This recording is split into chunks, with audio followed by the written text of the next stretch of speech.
இன்னைக்கு லஞ்சுக்கு ஒரு சூப்பர் டேஸ்டியான வெஜ் பிரியாணி ரொம்ப ஈஸியான மெத்தட்ல எப்படி செய்து பார்க்கலாம். 1 கப்பு பாஸ்மதி ரைஸ் எடுத்துக்கோங்க. தேவையான வெஜிடபிள்ஸ் நான் எடுத்துருக்கிறேன். இப்போ இதுக்கு தேவையான மசாலா பார்த்தீங்கன்னா, ஒரு பச்சை சின்ன வெங்காயம், ஒரு 2 துண்டு இஞ்சி, ஒரு 10 பல்லு பூண்டு ஆட் பண்ணிக்கோங்க. ஒரே ஒரு பச்சை மிளகாய் ஆட் பண்ணி இது கொஞ்சம் பேஸ்ட்டா அரைச்சு எடுத்துக்கோங்க. இப்போ ஒரு பேன் எடுத்துக்கோங்க, இல்ல ஒரு பாத்திரம் எடுத்துக்கோங்க. அதில தேவையான ஆயில் ஆட் பண்ணிக்கோங்க. நான் ஒரு 2 வெங்காயம் ஆட் பண்ணியிருக்கேன். ஸ்பைசஸ்ல ஆட் பண்ணியிருக்கேன். கொஞ்சம் சோம்பு வந்து ஒரு 1/2 ஸ்பூன் ஆட் பண்ணிக்கோங்க.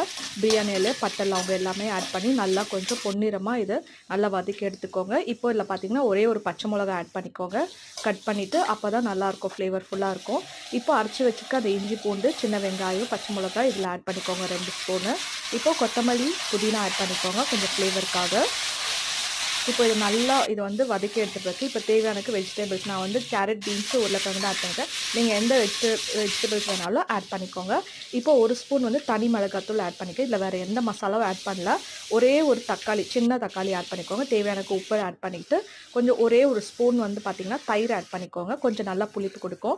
இப்போ நல்லா வதக்கின பிறகு 2 கப்பு தேங்காய் பால் ஆட் பண்ணியிருக்கேன். தேவையானக்கு உப்பு ஆட் பண்ணிக்கோங்க.